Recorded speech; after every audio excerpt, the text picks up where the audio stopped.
deles, dá medicação, dá ração, cuida das necessidades deles, dá carinho, amor. Precisa ter um vínculo mínimo para que isso aconteça, né? Eu acho que nas relações humanas isso é assim também, né? A gente precisa ter um vínculo para a gente poder perceber o outro e o outro perceber a gente. Então um gato vai perceber que você não está bem, ele vai ali, ele quase meio que filtra um pouco do que a gente está ali de pesado.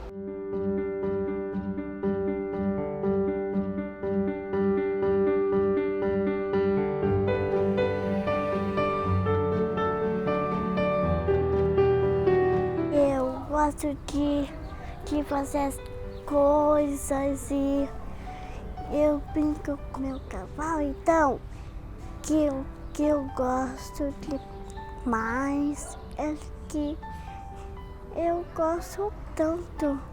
As melhorias vão desde melhorias motoras, como melhora de marcha, de coordenação, a questões sociais e comportamentais, como interação social, linguagem, comunicação, né, autoestima, autoeficácia. Tudo isso é melhorado com o tratamento.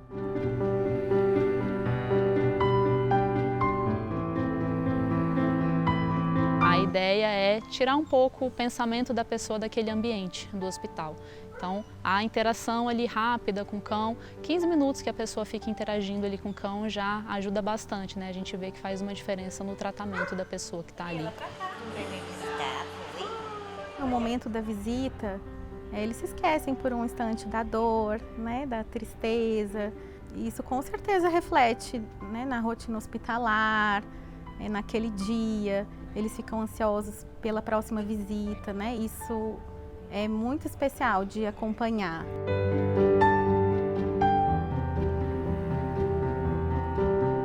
Quando a gente sai na busca de uma pessoa desaparecida, o tempo de desaparecimento ele é critério de vida ou morte, né? Se uma pessoa seguir 24 horas desaparecida ou 48, já é um tempo suficiente para essa pessoa ter morrido de hipotermia, ter se acidentado, né? Então, a velocidade que o cão localiza uma pessoa, se ela estiver naquele ambiente, ela é 20 vezes maior do que eu colocar uma equipe inteira buscando no terreno.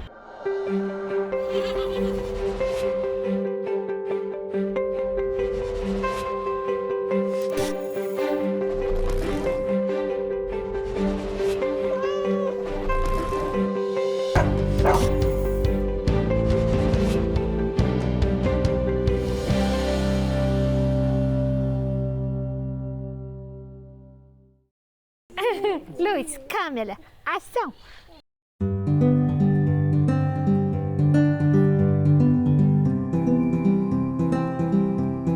A relação que a gente tem do homem, do humano, né, com o animal vem de longas datas, né?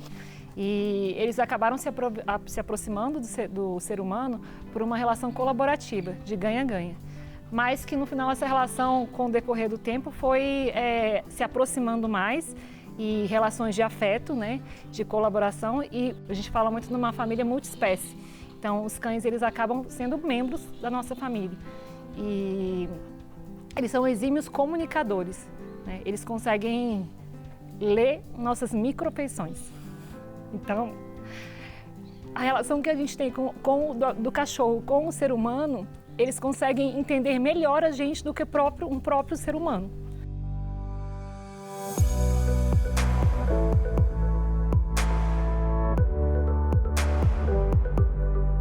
A gente tem a figura dos desastres, que podem ser, né, desde do desabamento de um prédio, de um soterramento, de um deslizamento de terra, até esses desastres que a gente chama de rurais, como no caso do Rio Grande do Sul, né?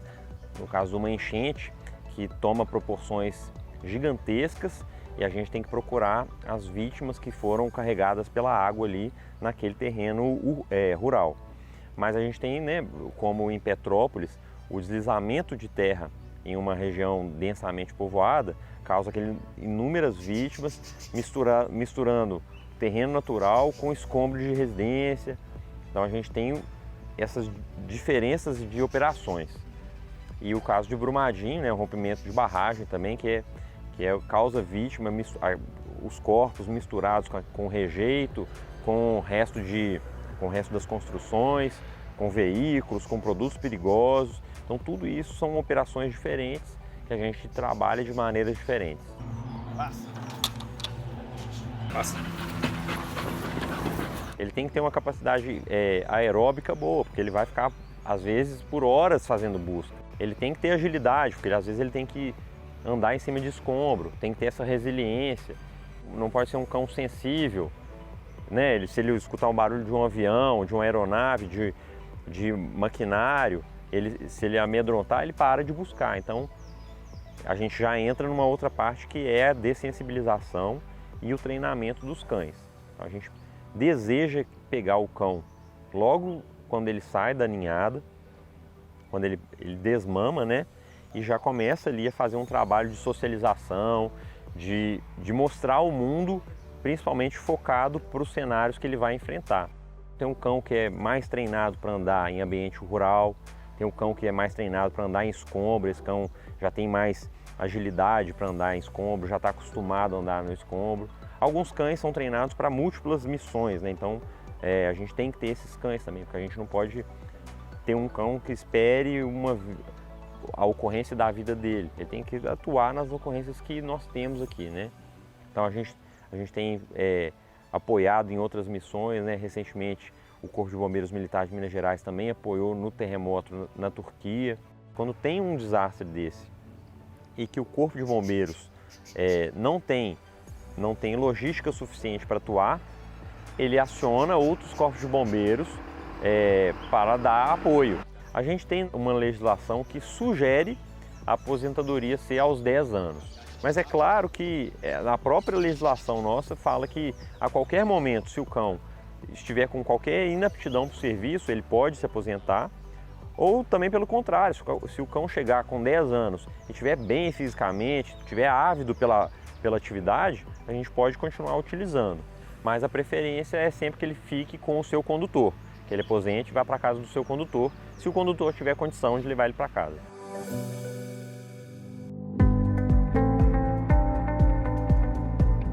Eles conseguem ler nossas emoções e eles são muito motivadores. Então, as pessoas elas se sentem muito motivadas a fazer as terapias com a presença do animal, especialmente um animal treinado e que estabelece facilmente um vínculo de afeto. Quando tem a interação do olhar, tem liberação de endorfina, tanto dos cães como das pessoas, né? E essa liberação de endorfina, ela pode permanecer no ser humano, né, por até 3 dias. A terapia assistida por cães, como esses aqui, Bruce, isso, o Iron, eles são parte integrante de um processo terapêutico. Então, existe 3 integrantes nesse processo. O animal, o cão de terapia, né? O paciente e o profissional de saúde. Então, quando a gente fala terapia assistida, pode ser fisioterapia assistida por animais, terapia ocupacional assistida por cães, sessão de psicologia assistida por cães. Então, eles motivam mais a fazer, né, as sessões e, sem dúvida nenhuma, eles têm esse vínculo de afeto que facilita muito a interação com o profissional de saúde e também os resultados podem vir mais rápido, né, dessa terapia. A gente viu a questão de melhora de pensamento, né, das pessoas em relação ao que elas estão vivenciando. Tem estudos que colocam a questão de dor, de diminuição de dor, de sensação de dor que a pessoa sente, né? Foi feito um estudo com crianças, com adultos em relação a isso. E a gente vê a questão de próprio tratamento com os colaboradores do hospital, né, com os funcionários, que às vezes a pessoa tem uma certa resistência com a enfermeira, com o médico, e aí ela tem interação, vê os colaboradores interagindo também e ela passa a ter uma relação melhor com as pessoas no hospital, aceitar um pouco mais o tratamento. Os animais, eles trazem muita alegria para o ambiente hospitalar, né? Trazem trocas verdadeiras, afetuosas e eles trazem muita vida, né? E o serviço de saúde, ele visa, né, contribuir para a qualidade de vida do paciente. Então é muito bom quando a gente consegue agregar uma prática, né, assim, que é tão diferente, que é tão inesperada num serviço de saúde, na rotina do serviço.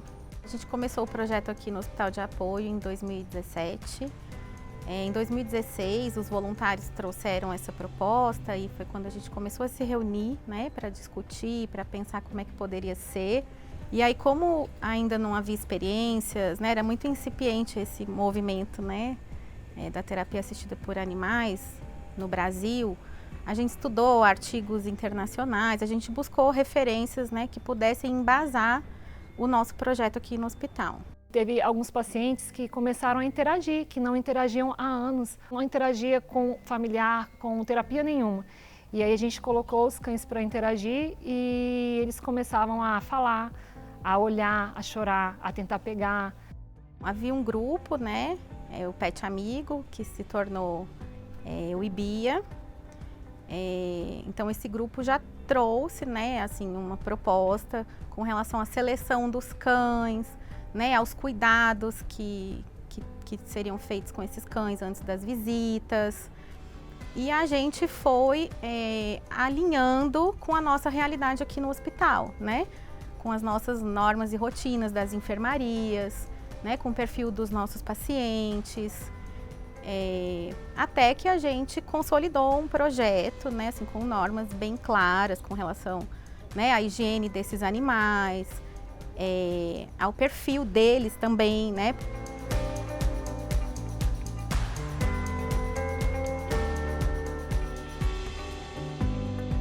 O treino, a educação desses cães tem que ser muito voltado na confiança, né? Então, eles são cães que eles estabelecem uma conexão rápida com o assistido, tanto para a terapia como uma atividade que são várias pessoas, né? Então, a gente também tem que tomar o cuidado de saúde, né? Então sempre estar com a vacinação em dia, vermifugação em dia, o comportamento para eles, muitas vezes um cão ele não é um cão de terapia, ele se torna um cão de terapia. São muitos cuidados. Durante a visita, o tempo todo, né, nós estamos atentas, nós estamos observando tanto os pacientes quanto os animais, né? Mas eu te digo assim que nesses anos todos, a gente nunca teve nenhuma intercorrência aqui no hospital, com nenhum paciente, com nenhum animal. Assim, sempre as visitas tiveram muito sucesso. A gente pode ou reunir o pessoal, né, os pacientes que estão internados em um local específico para eles interagirem com os cães, ou a gente passa de leito em leito, levando os cães, perguntando se a pessoa aceita a visita com o cão, se ela quer interagir, os parentes que estão ali junto com a pessoa que está internada, se eles querem interagir com o cão. Muitas vezes os próprios colaboradores do hospital também, né, gostam muito de interagir com o cão. Esse projeto, ele se relaciona muito com o nosso serviço, né? Que é de realmente oferecer um cuidado integral ao paciente, né? É olhar ele na sua totalidade. Pode ser que um paciente não esteja bem aqui porque ele tem um bichinho em casa, que ele está morrendo de saudade, que ele não sabe se ele vai voltar a ver, né? Então, a gente já proporcionava esses momentos, a gente já teve muitas visitas aqui de pets no hospital. E esse projeto, ele dialoga já com o nosso serviço, né? E é isso, no momento da visita eles conversam com os voluntários sobre os seus bichinhos, eles contam histórias, eles dão risada, eles se emocionam, né? Eles e os voluntários também, né? Porque é um momento de troca, é um momento de muito afeto. E a formação do condutor também é muito importante, porque é ele que vai ser a figura de apego, né, daquele cão. Então, ele tem que estar presente nas sessões, ele tem que ser a referência do cão e advogar pelo cão. A preocupação ética do uso desses animais, pelas normas internacionais, né, é apenas animais domésticos. Mas a preocupação ética maior é como avaliar o bem-estar desses animais durante a interação. Então, não ter só essa visão utilitarista. Vai trazer bem-estar para o ser humano, mas será que está levando estresse para o animal? Então, é necessário que seja uma espécie que a avaliação de estresse está muito bem delimitada, né? Com os cães a gente tem bastante isso. E o condutor também, um profissional do comportamento, por exemplo, para avaliar e falar, não, já deu essa interação e não está sendo mais bom para o animal. A gente segue protocolos internacionais de intervenção assistida. Por mais que o animal é treinado, ele tem um limite de interação ali. Então, minhas sessões não podem passar de 30 a 40 minutos. E se o cachorro já exibe sinais de desconforto, ou uma linguagem de desconforto, é o animal que vai dizer a hora da sessão acabar.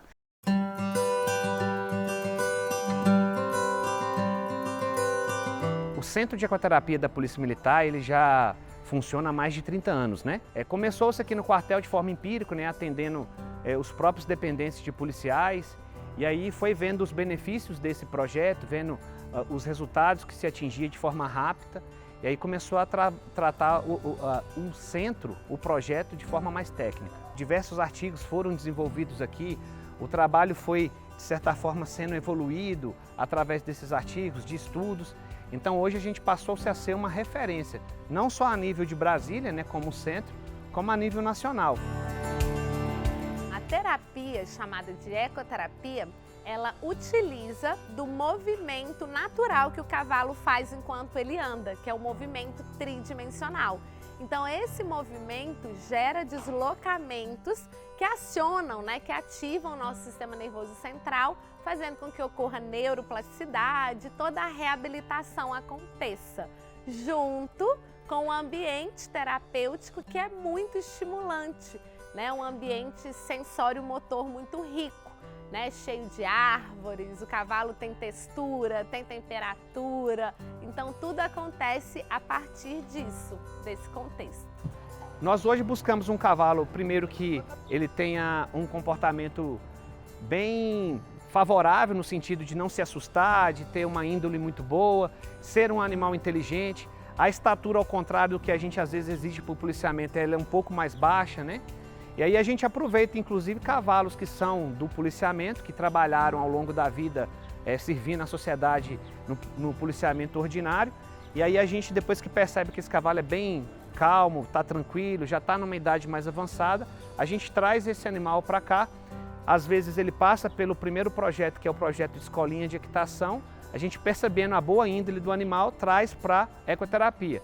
Começamos a inserir num treinamento onde que ele passa a fazer como se fosse o atendimento, porém com um policial ou com algum servidor nosso montado.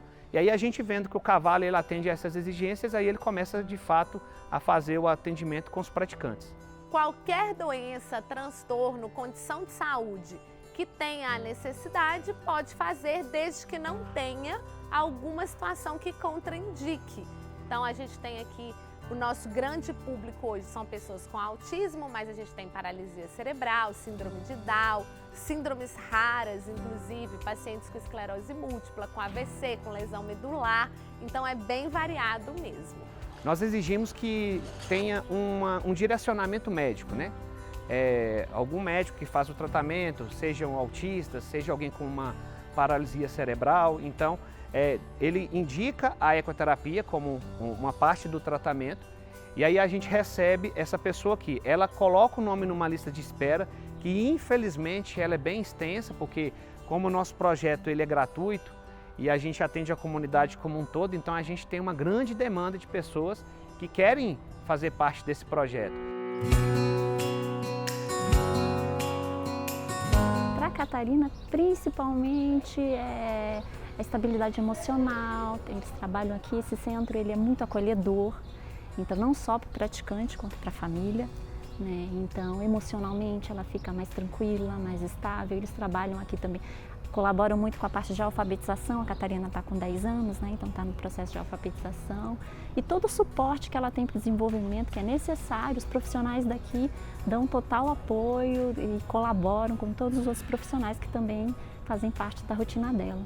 Existem artigos aí que mostram que com 5, 6, 10 sessões de ecoterapia a gente já observa alguns resultados. Claro que a longo prazo a gente consegue resultados mais substanciais, né? Sai feliz da vida, né, filha? Sai calminha, sai tranquila, cheia de história para contar, né?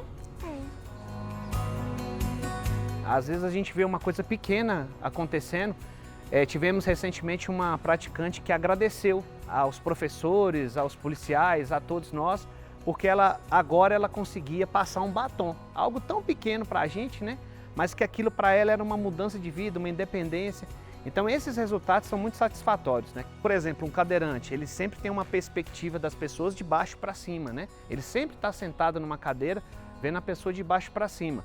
Quando ele está sobre o cavalo, ele está tendo uma visão diferente. Aquilo na cabeça deste praticante, dessa pessoa que sempre vê esse mundo da perspectiva de baixo para cima, é algo inédito. E aí ele tem um empoderamento, a questão da autoestima dele vai lá em cima. O próprio desequilíbrio que é causado pelo cavalo faz com que ele tenta se equilibrar, então acaba desenvolvendo outros recursos. Então assim, é N ganhos com relação da utilização do animal, em especial do cavalo.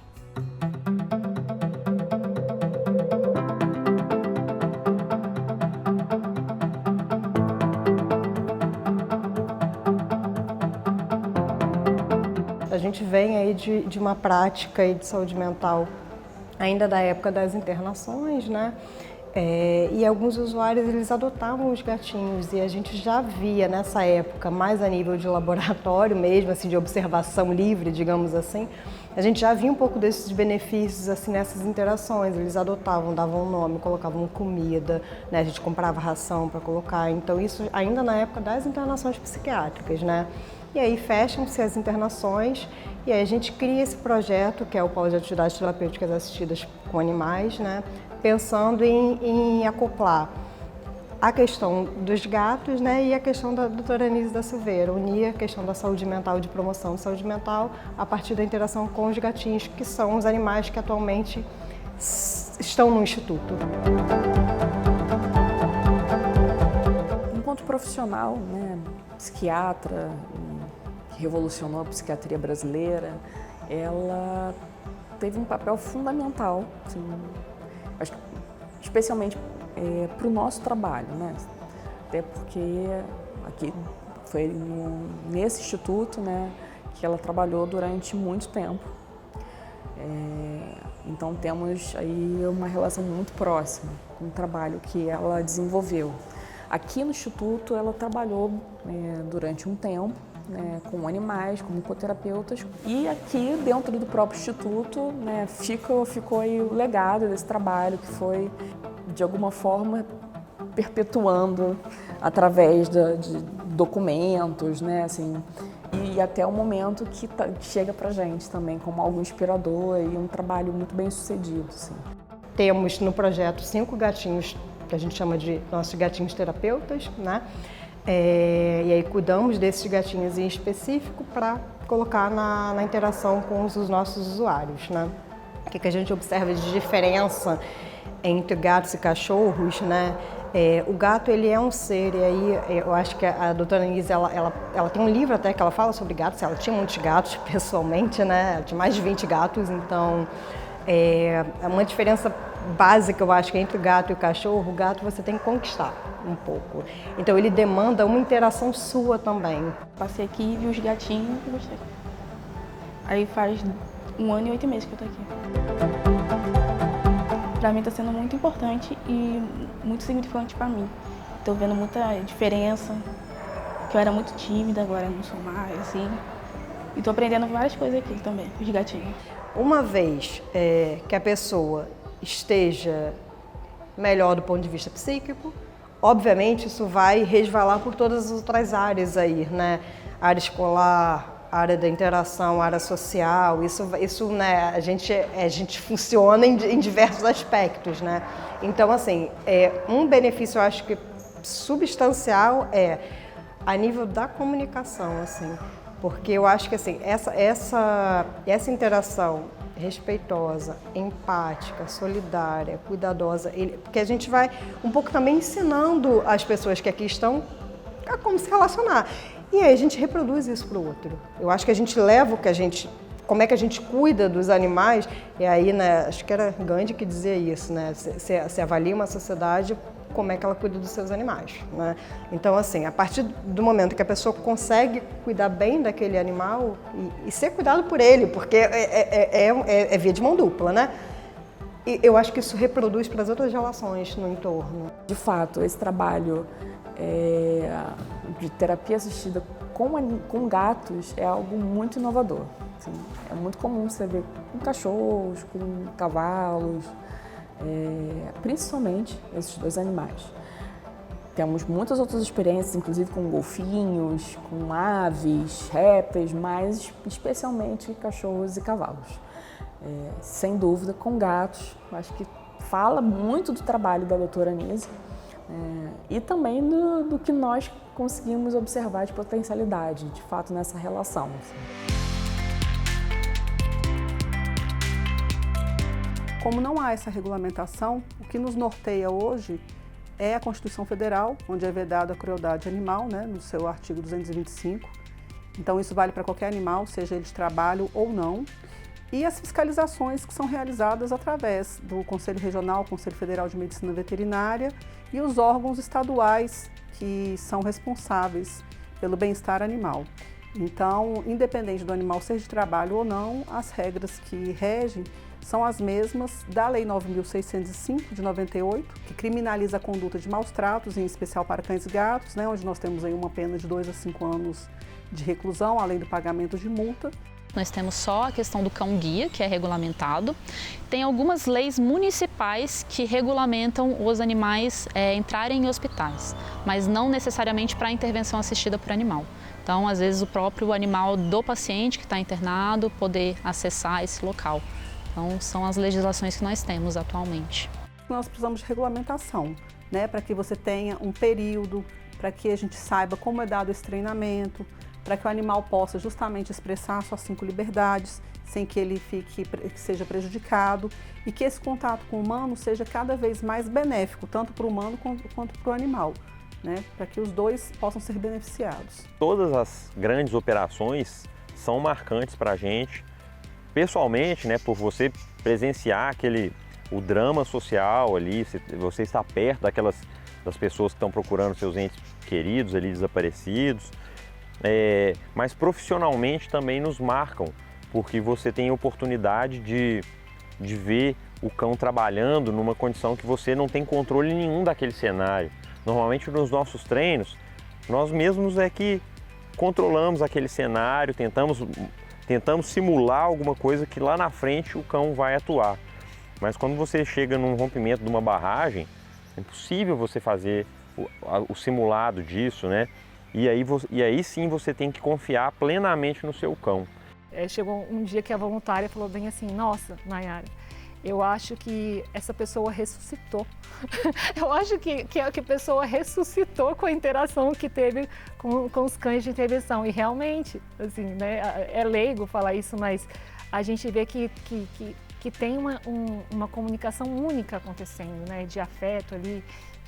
É um motivador que ser humano não consegue competir, essa é a verdade, né? A comunicação não verbal é um amor, um afeto que não dá para competir, é muito, muito gostoso, muito maravilhoso. Sem dúvida, os cães salvam pessoas, salvam vidas. A gente vê direto, né, pessoas com depressão, que têm interação com o cachorro. A gente vê pessoas nessas situações, né? Então nós dentro do IBIA já tivemos várias situações em clínica psiquiátrica ou em hospital, que as pessoas passaram a aceitar melhor o tratamento, aceitaram fazer uma cirurgia, ou enfim, né, tiveram uma relação muito melhor ali dentro depois da interação com os cães. Então, sem dúvida, eles salvam. O gato salva a vida. Eu não tenho a menor dúvida. Salvou a minha, pessoalmente falando, e assim, eu sei que salvou de várias também. Com certeza, baseado na nossa experiência aqui, os animais salvam vida. Provam isso pra gente aqui todos os dias.